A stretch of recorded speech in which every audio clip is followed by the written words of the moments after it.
Welcome back to the channel, everybody. As promised, if you've seen our last video, we are kind of taking a step back from the reaction content just because YouTube wants to be dickheads. And we are focusing more on the content that we do love putting out, which is our discussions of everything Marvel and DC. So we've got a new one for you. It's the Marvel versus DC, The Inconsistencies. Yeah, it's going to be a small discussion between Marvel and DC and why there's so many inconsistencies in both platforms, creation platforms, distributing, writing, directing, everything. So, should be fun. Well, and what we do want as well too is as you watch this video, if there are inconsistencies that maybe you thought we should have hit, or ones that you don't agree with us, let us know down in the comments which ones you agree with, or if there's ones that you don't, or another inconsistency maybe we didn't cover, because we're not going to cover all of them. This video would be 6 hours long. Or if our video itself is inconsistent, you should make a video about it. Yeah, that's what you should definitely do. Yeah, because then it would be you, me, and DC's Marvel versus DC inconsistencies. Yeah, be Inception-y ish. All right, my brain's already hurting. We're like 2 minutes into this.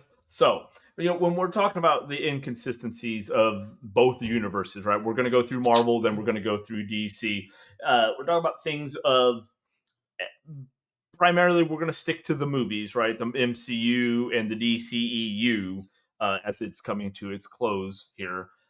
Just the things that kind of bug us with Marvel, because they've added so many streaming shows to Disney Plus. Those will come into effect a little bit here, but we're going to try to stay within this realm of the MCU and the DCEU. So for me, I can't speak for Mantis here.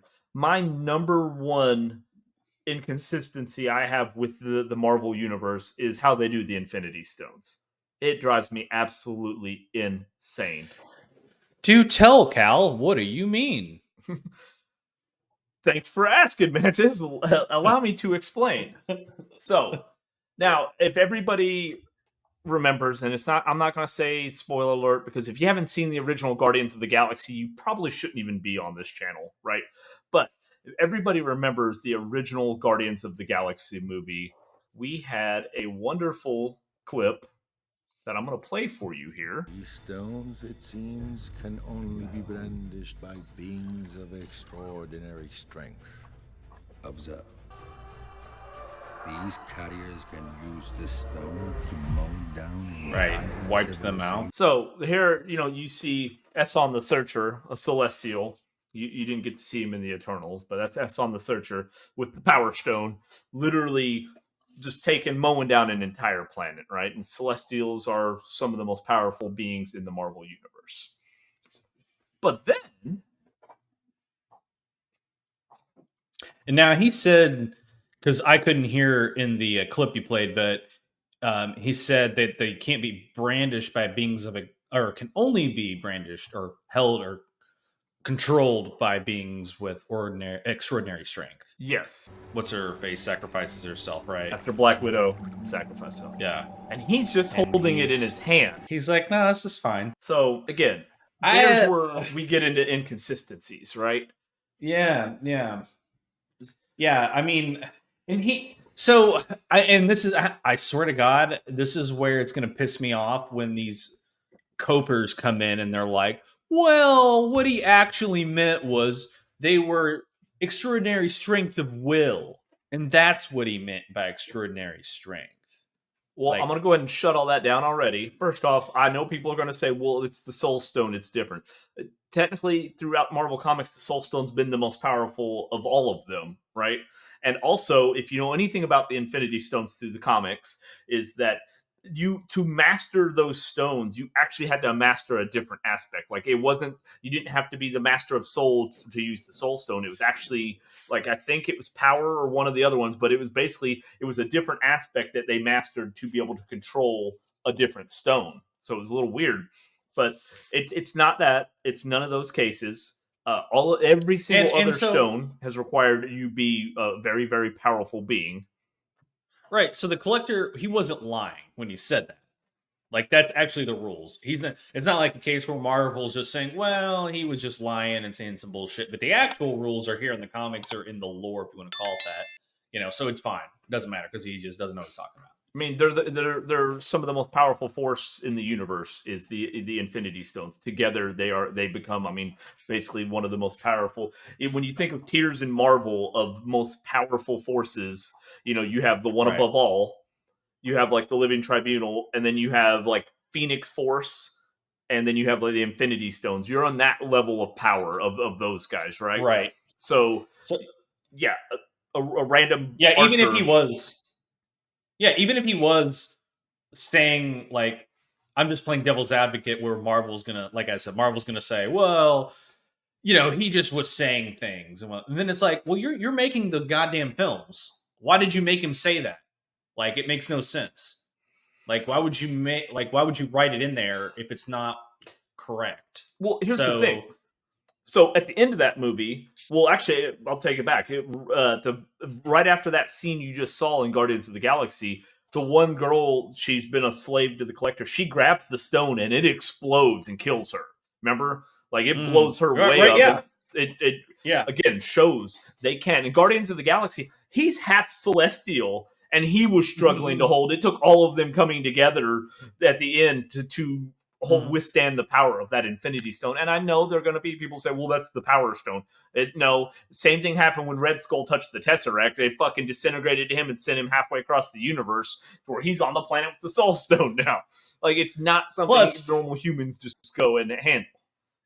Right, and it's not like in that scene where the Collector is saying this, he's like, these stones can only be brandished by beings of extraordinary strength.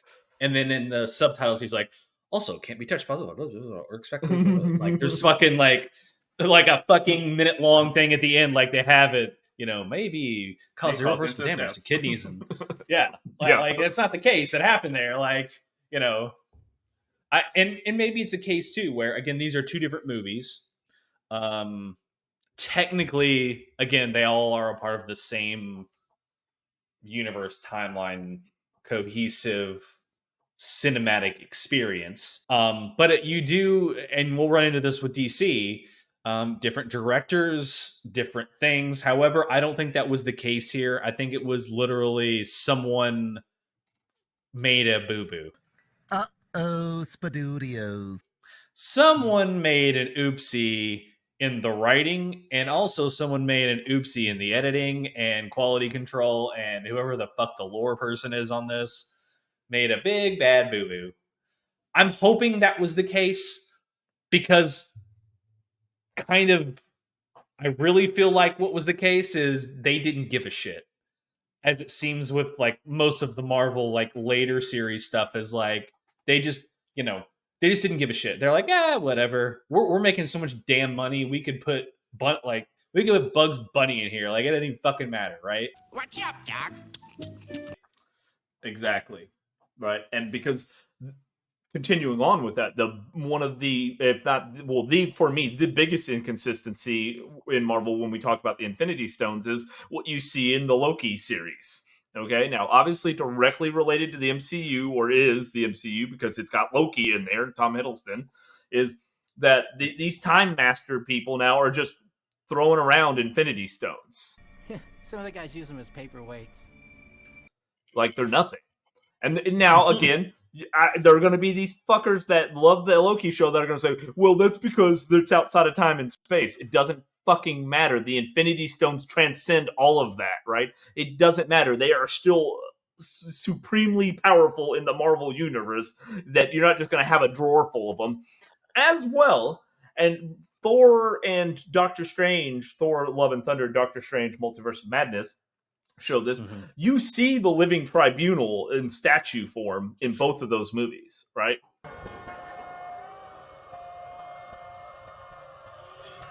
Now, the Living Tribunal's number one job is to make sure that no universe gets imbalanced by having too powerful. Like, you couldn't go to one universe and grab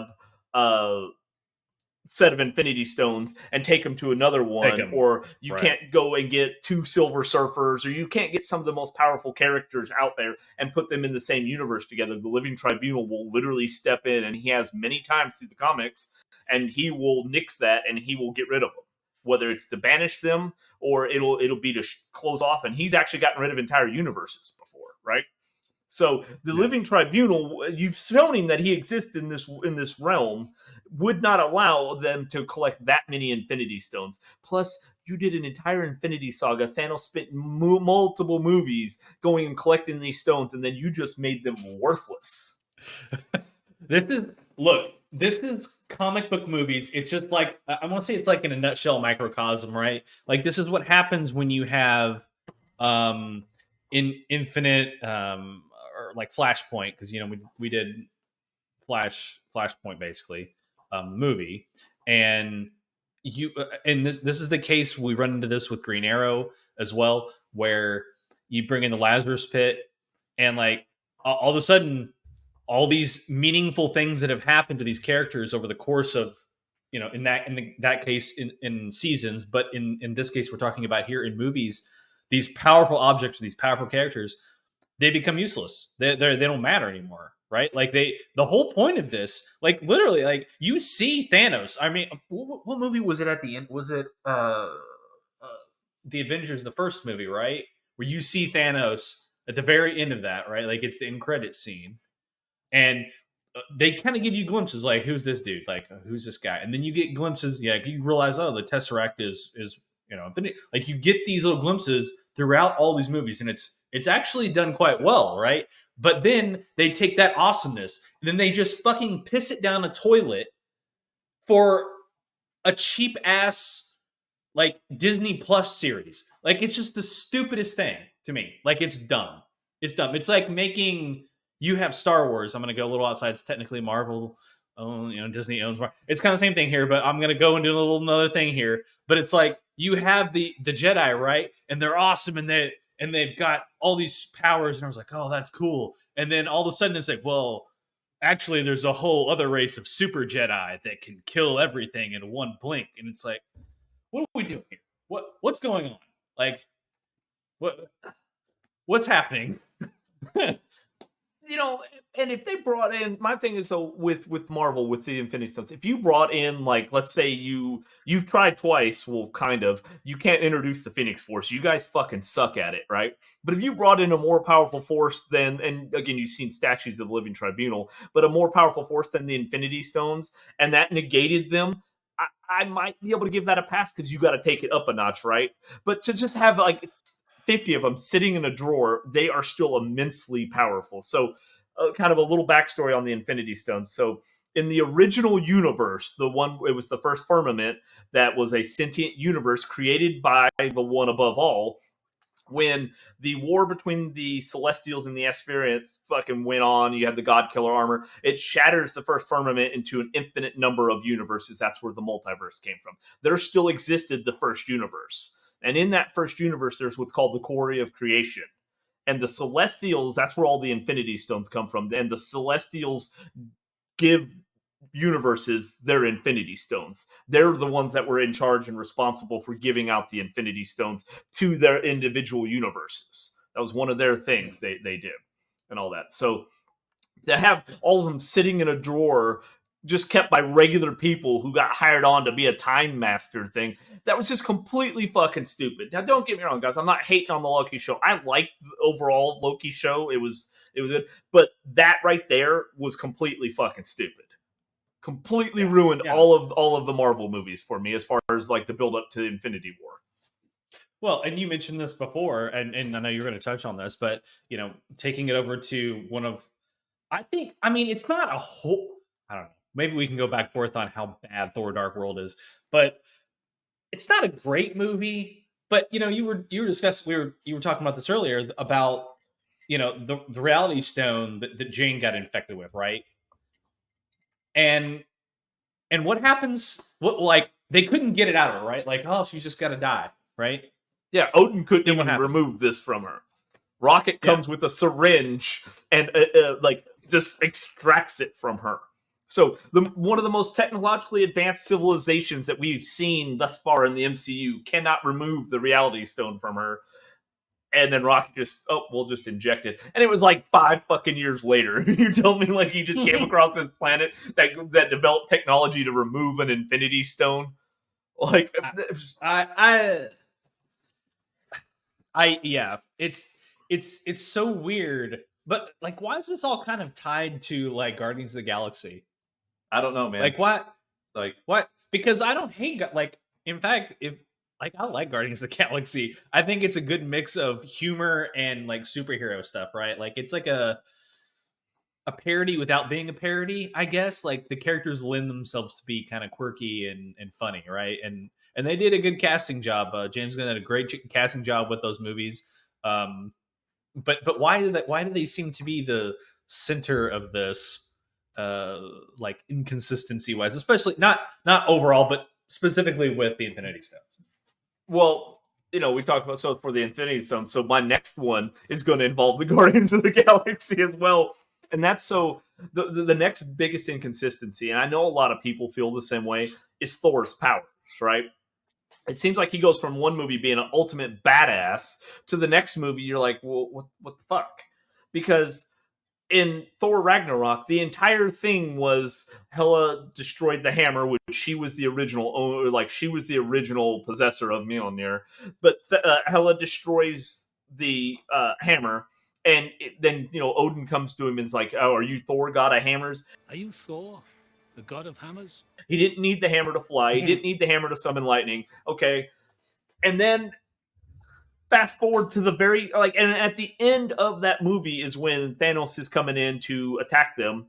Fast forward to he spends the entire Infinity War saga or the first part of Infinity War, going with the Guardians of the Galaxy or a couple of them to go get a new weapon because he's like, I need a weapon now. I'm like, we just established that you didn't need this weapon. And now I was like, I gotta get this weapon.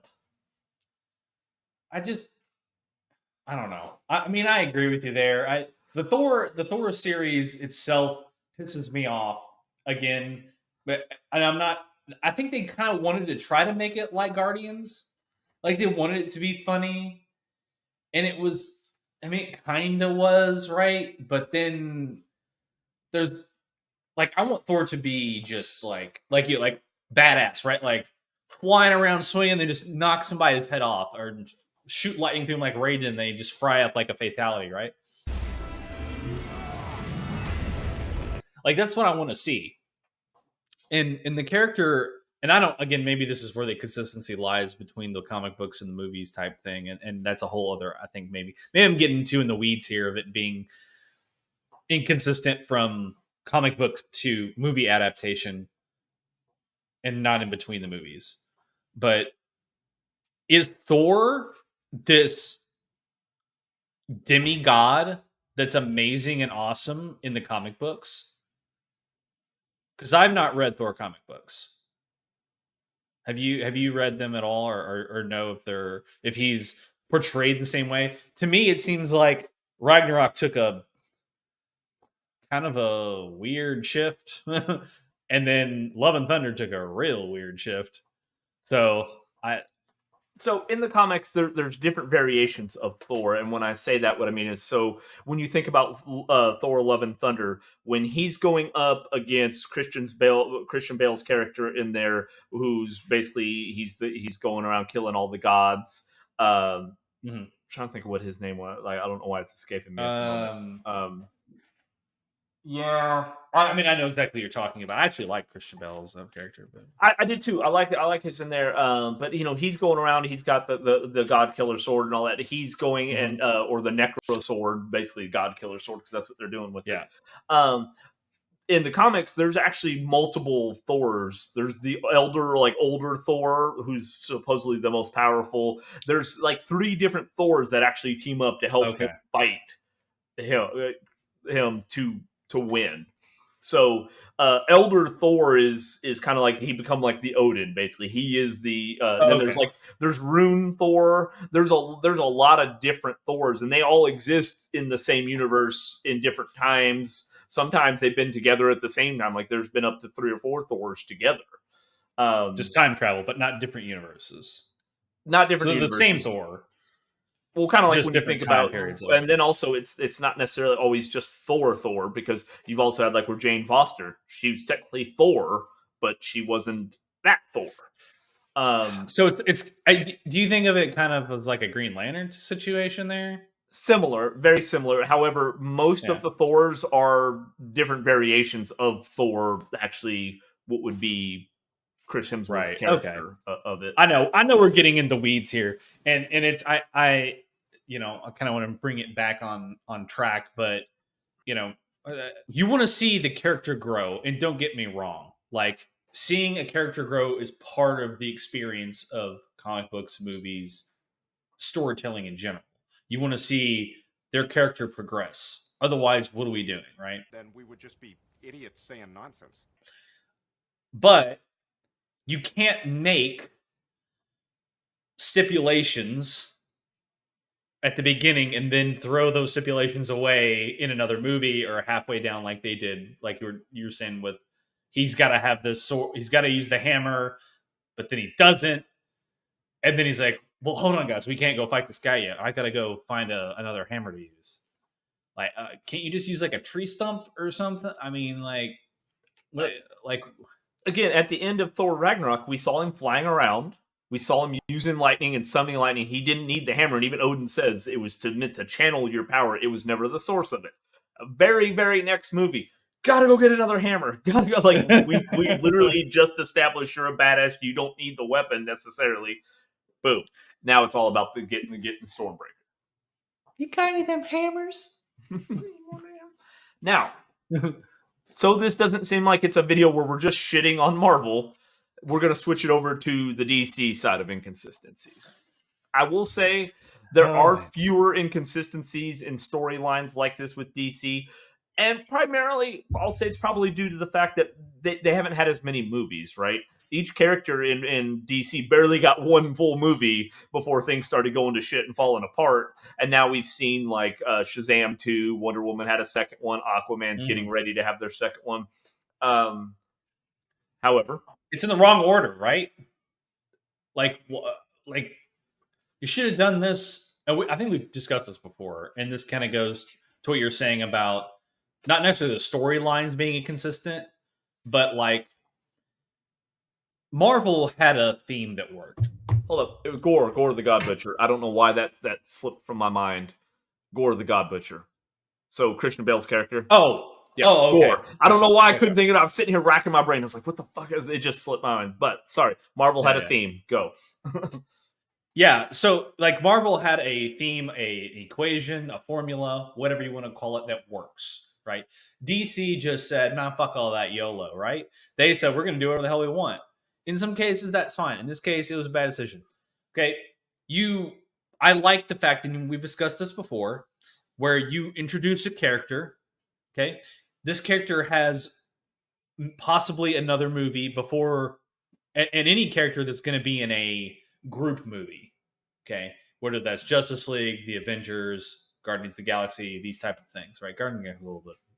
They kind of lucked out, I think, on that one. But in the instance where it is DC, you can't have, I mean, for like, who was in Justice League? They didn't even get a movie yet.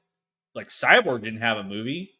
They tried to explain his character in 20 minutes. Well, now, to be fair, Ray Fisher, I thought, did a great job as Cyborg. I thought he got shat on by the Joss Whedon version of Justice League. This is nothing. Yeah, I'm not talking about the performance. Performance like sexual? Or the actor's job there. This is just strictly like what was the plan here, right? Like an overall, high level view of the plan of the DCEU. So here's the thing with it. This is where I kind of believe they were looking at it. Like most of it, 95% of it, yes, we're trying to rush to catch up to Marvel, right? We got to introduce these big ass movies like a Justice League movie. However, if you look at the animated movies in DC with the Justice League War, they had no idea about each other, or it was kind of myth, legend. Like they're like, oh, he's real. They didn't believe each other were real, which is kind of weird. You think you'd see them on TV and stuff, but whatever. Yeah. But and even in the original Justice League cartoon way back in the early 2000s, they got when that cartoon, the Justice League cartoon released, they were thrown together again. They did not know about each other, right? And they had to come together and they had to work together, and then they built the Justice League. So part of me wants to believe that's why they did it, is kind of following along with the animated stuff, where it's like, hey, this is a group of people who don't know about each other. You don't know who these characters are, and then you're going to get a good movie and then slowly build. The other part is, and you have to think about this honestly, if DC had done exactly what Marvel did, everybody got 1 to 3 movies, because technically I think 1 to 2 movies, before we had a Justice League movie. Everybody would have, it doesn't matter, everybody would have still shat on DC saying, oh, they're just copying Marvel. There's a no-win scenario for DC, versus they tried to do something different, and it could have worked. They just fucked it up. Yeah, I mean, I don't think I would have much rather them try the formula that works and had it be a good movie. Not to say maybe they weren't trying what you're describing there with the animated series. However, there could be another facet to that where it's the fact that it's like your animated series audience is completely different than your big budget box office blockbuster hit audience, right? Like, and that could be the why they did it the way they did with that Marvel did it that way. And I'm not saying DC shouldn't have tried what they did, but I'm just saying, this is going to work. Introduce your characters that way. And then if you want to try something different on the team up, part of the plan, okay, that's cool. But preferably, especially for people that don't know many characters, and again, you're right, this is where the animated part, just having them go straight from the beginning of not knowing, the characters themselves not knowing each other, isn't that big of a fact, because DC characters, in my opinion, if you take it all the way back before Iron Man released, DC characters are way more known. True story. Like the backstories, what the characters are, who they are, their storylines, most people know because DC had more movies out at the time. They've had movies out forever and series out for these characters. So, I can see maybe them saying, well, we can just skip the consistencies that we need to see, and having their backstory. This is Clark Kent growing up. This is him as a blah, blah, blah. We need to show this. Oh, this is Aquaman. This is how he grew up. And this is what, I get it. It's like, well, people know who Aquaman is. People know who Superman is. They know who Bruce Wayne is. They know these characters. We don't necessarily need a movie or two to go into their backgrounds. But maybe, in my opinion, maybe they just needed to do 1 or 2 where it's just some awesome ass kicking going on.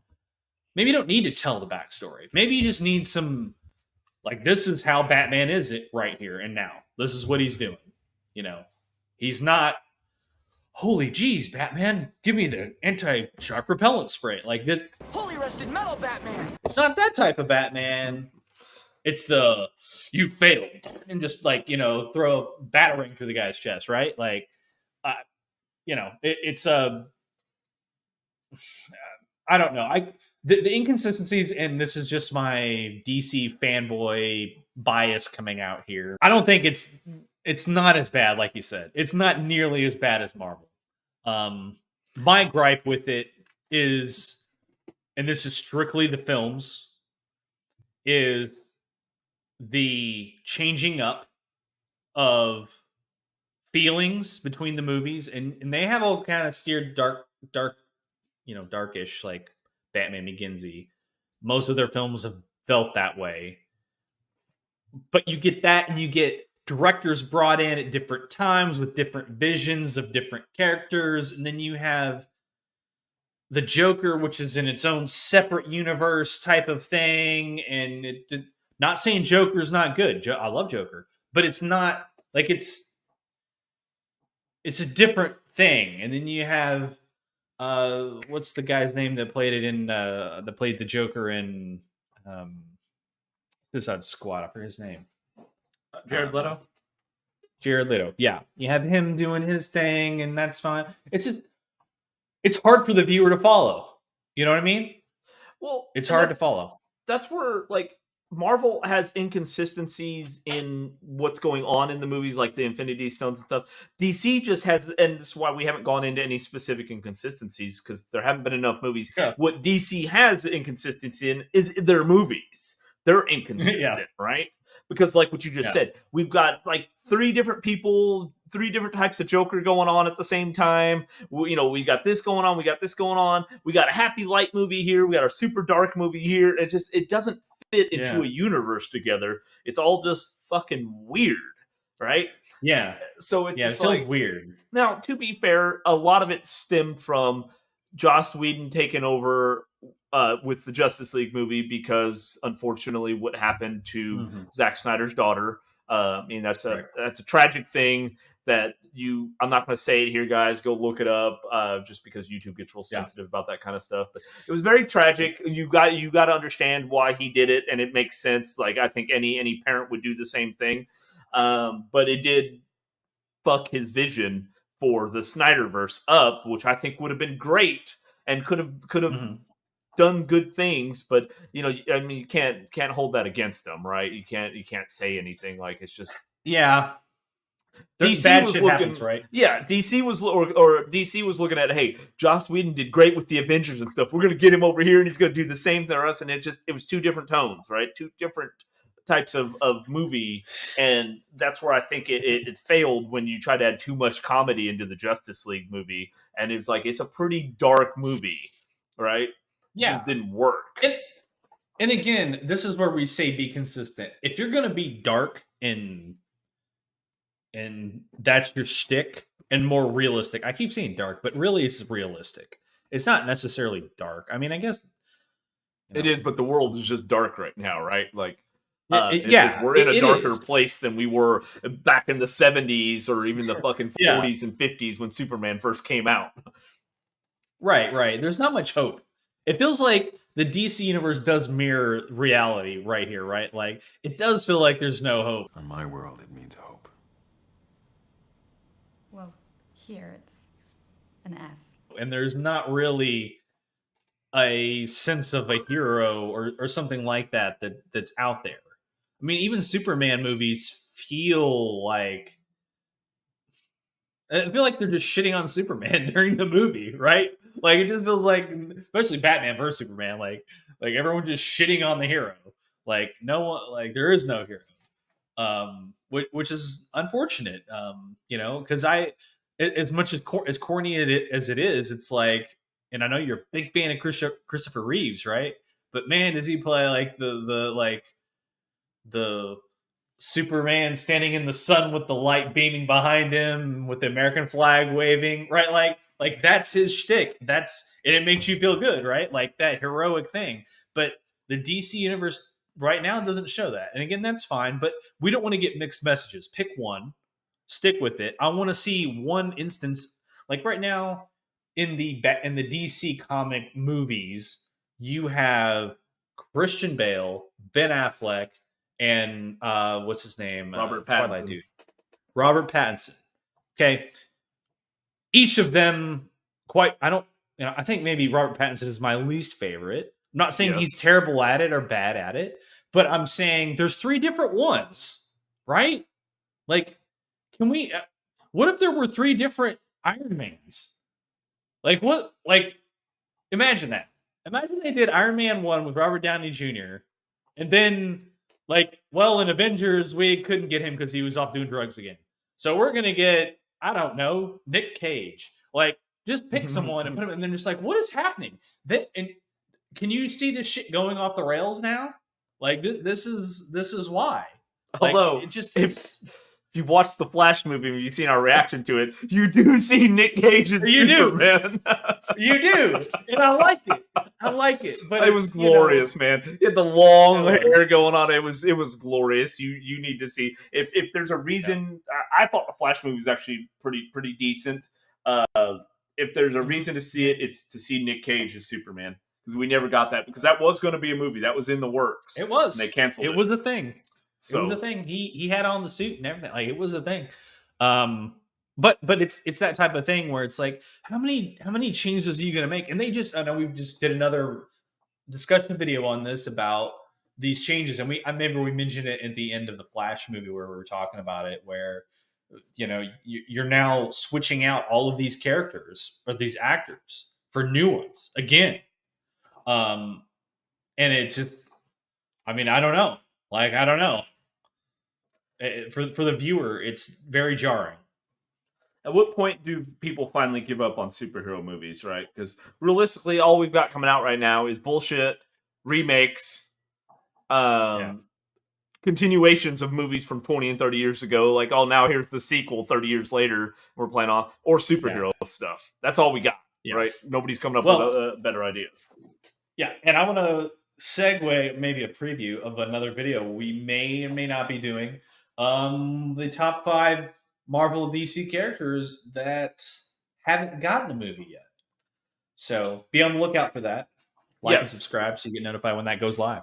Exactly. And because we're going to go ahead and wrap this up here, because again, we will literally sit here all day with you and we can discuss more and more of this. Let us know down in the comments, one, what you thought about the video. If you agreed with our take on the inconsistencies, if you didn't, and then also what inconsistency bothered you the most when watching either the Marvel or the DC stuff. Again, DC, I just don't feel like had as many movies, so there wasn't as much inconsistencies in story. Mm-hmm. Definitely in the overall films, there's a lot, but let us know down in the comments. And then, Mantis, unless you have anything else, we are going to go ahead and wrap this up. No, I just want to thank everyone again for tuning in, and we do really enjoy chatting with you guys. So please leave any comments, suggestions, or comments. Anything else you want to hear us talk about, or maybe we should check out? Let us know. I can do an hour-long video just on the Infinity Stones alone, on what I know about them and through the comics and all of that. So if you want that video, let me know. I could do it. Yep. Until next time, guys, we will see you then. Later.